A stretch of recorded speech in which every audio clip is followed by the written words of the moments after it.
अस्सलाम वालेकुम वीवर्स।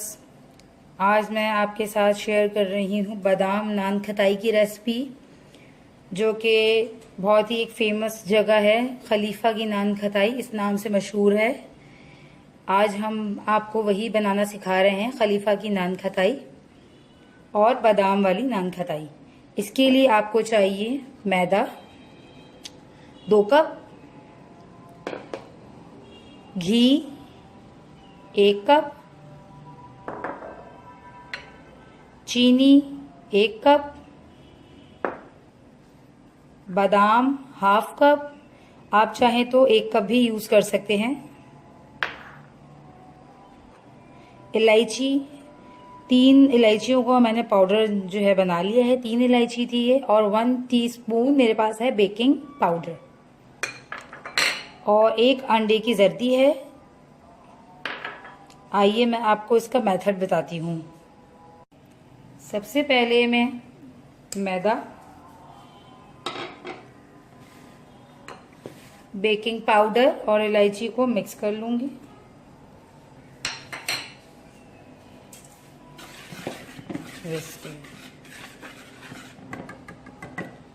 अब इसमें मैं चीनी ऐड कर लूंगी।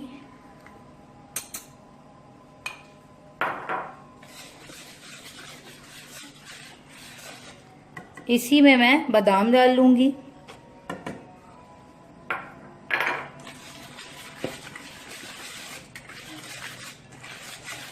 अब इसको मैं घी डाल के आहिस्ता आहिस्ता गूंदूंगी।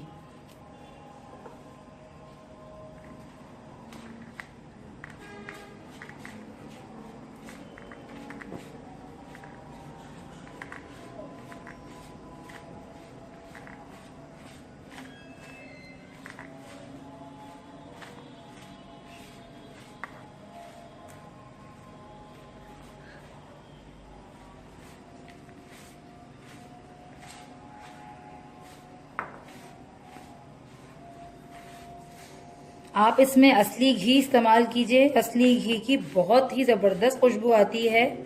वैसे तो आप इसमें ऑयल भी यूज़ कर सकते हैं और मक्खन भी यूज़ कर सकते हैं, पर मैं असली घी यूज़ कर रही हूँ और इसकी बहुत ही अच्छी खुशबू आ रही है अभी इसके साथ।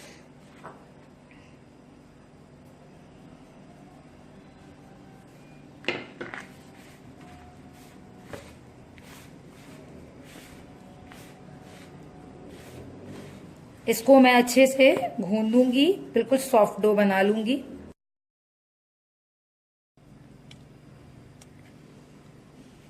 ये देखें, ये वैसे तो बिल्कुल आपको आटे की तरह नहीं दिख रहा, पर ये आराम से बाइंड हो जाएगा। ये ऐसा हो गया, ये देखें, ये देखें बाइंड हो रहा है ये। तो बस इसी वक्त इतना ही हमने इसको 5 मिनट तक अच्छे से मल लिया। अब मैं इसके ट्रे में बिस्किट्स बनाऊंगी। अब मैं इसके पेड़े बना लेती हूँ, नान खताइयाँ। आप इसे चाहें तो बड़ी भी बना सकते हैं और छोटी भी। इस तरह से मैं छोटे छोटे बना के ट्रे पे रख लूंगी।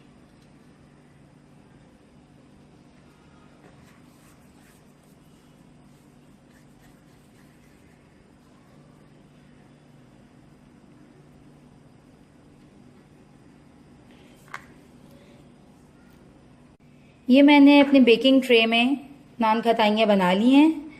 अब जो है मैं आपको कुकर में किस तरह बनाना है इसलिए बताऊंगी। एक सादे से प्लेट में आपने को ग्रीस कर लेना है। अच्छा, आप सोच रहे होंगे कि मैंने इस पैन को क्यों नहीं ग्रीस किया, क्योंकि ये नॉन स्टिक पैन है, इसमें नहीं चिपकता। तो और ये स्टील की सादी प्लेट है, तो इसको मैं हल्का सा ग्रीस इसलिए कर रही हूँ ताकि इस पे ये ना लगे। इसको हम बनाएंगे कुकर में, और एक को हम रखेंगे ओवन में। ओवन को आपने प्री हीट कर लेना है, साथ ही साथ आपको कुकर को भी अपना प्री हीट कर लेना है। बनाने से पहले सबसे पहले कुकर को आपने प्री हीट करना है, और ओवन को भी।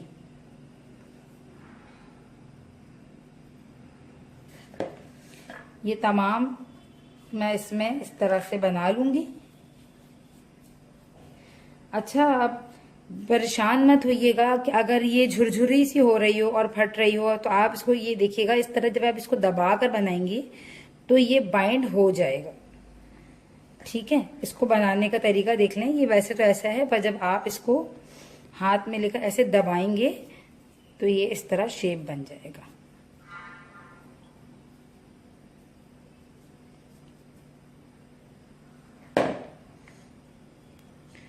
अच्छा, तो अब मैं इसके ऊपर बादाम लगाऊंगी।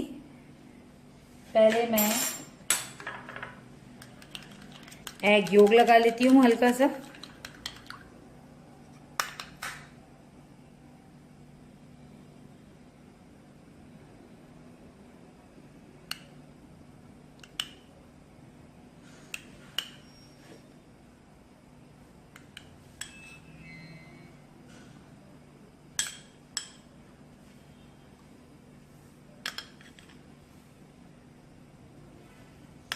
जस्ट मैं सेंटर पे जरा जरा सा लगा रही हूँ,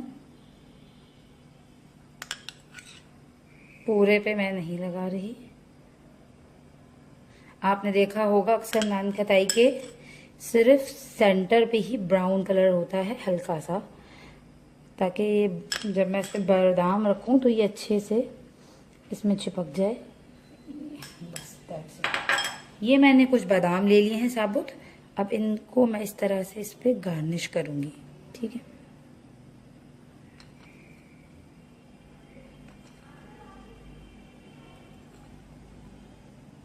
अच्छा, आपके पास अगर छोटे बादाम हो तो आप बगैर काटे चॉप किए भी आप इसको यूज कर सकते हैं डायरेक्ट। और क्योंकि ये ओरिजिनल जो रेसिपी है उसमें बादाम साबुत ही डलते हैं, वो छोटे बादाम होते हैं देसी, तो आप उसको एज इट इज यूज कर सकते हैं। अब मैं इसको एक को रखूंगी ओवन में और इसको मैं करूंगी कुकर में कुक। तो मैं आपको दिखाती हूँ, पहले मैं ओवन में रख देती हूँ। अब हम इसे कुकर में रखेंगे। ये देखें कुकर कितना गर्म हो रहा है, क्योंकि जब मैंने स्टार्ट किया था बनाना उसी वक्त मैंने कुकर को प्री हीट होने के लिए रख दिया था। इसके नीचे मैंने एक प्याली रख दी है। अब मैं अपनी प्लेट को इसके ऊपर रख रही हूँ। अब मैं इसको ढक दूंगी और मैं इसको 10 मिनट बाद चेक करूंगी। नान खटाई को मैंने बेक होने के लिए रख दिया है। देखिए हल्की दरमियानी आंच में, और मैंने उसके ऊपर सीटी नहीं लगाई है। याद रखिएगा सीटी मत लगाइएगा। 10 मिनट हो चुके हैं। अब मैं इसको चेक करती हूँ। नान खटाई हमारी तैयार हो चुकी है। अब मैं इसे बाहर निकालती हूँ। नान खटाई हमारी रेडी हो चुकी है। ये मैंने ओवन में बेक की है और ये मैंने कुकर में बनाई है। अच्छा, ओवन में मैंने 15 मिनट में बेक किया है ये, क्योंकि मैंने 10 मिनट्स बाद इसे चेक किया था, ये डन नहीं था। बट 10 मिनट्स में कुकर में ये रेडी हो चुका था। ओवन की और कुकर की टाइमिंग में डिफरेंस होता है। चूल्हे पे हमेशा जल्दी बन जाता है बनिस्बत ओवन के। तो हमेशा आप जब भी अपनी बेकिंग करें तो ओवन की और चूल्हे की टाइमिंग जरूर नोट कर लें, क्योंकि दोनों की डिफरेंट टाइमिंग में चेंजिंग होती है। अब जब आप वैसे बेक कर डिश आउट करेंगे, जब ये बिल्कुल ठंडी हो जाएगी।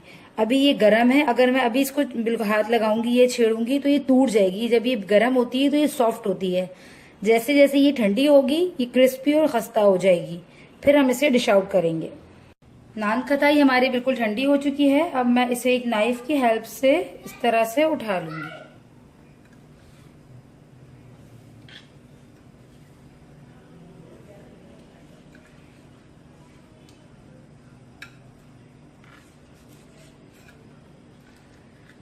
आप इसके नीचे ट्रे में हल्का सा बटर पेपर, घी या बटर पेपर लगा सकते हैं।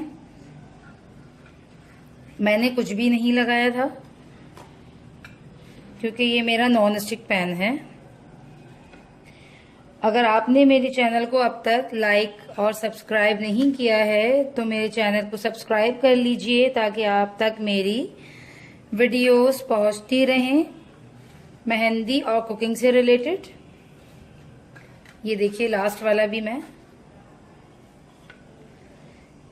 ये तमाम हमारी नान खटाई जो हमने बेक की थी वो तैयार है। और दूसरे साइड पे मैं आपको ये जो हमने कुकर में बनाई थी ये भी निकाल कर दिखा देती हूँ। देखिए ये भी ठंडी हो चुकी है। आप देखिए दोनों का रिजल्ट सेम है। ये मत सोचिएगा कि अगर हमारे पास कुकर नहीं है तो हम बेकिंग नहीं कर सकते, ऐसा कुछ भी नहीं है। आपके पास रेसिपी बिल्कुल ऑथेंटिक होनी चाहिए, आपका बनाने का तरीका बिल्कुल सही होना चाहिए, आपको फ्लेम का पता होना चाहिए कि बहुत तेज फ्लेम में नहीं बनाना मुझे कि एकदम से मेरा नीचे से जल जाए। मैंने हल्की दरमियानी आंच में बनाना है। ये देखिए जी दोस्तों, ये देखिए हमारी दोनों नान खटाई हमारी रेडी है। मुझे अपनी दुआओं में याद रखिएगा और मेरी चैनल को सब्सक्राइब करना और लाइक करना मत भूलिएगा। अगली रेसिपी में मिलते हैं, जब तक के लिए मुझे इजाजत दीजिए। अल्लाह हाफिज।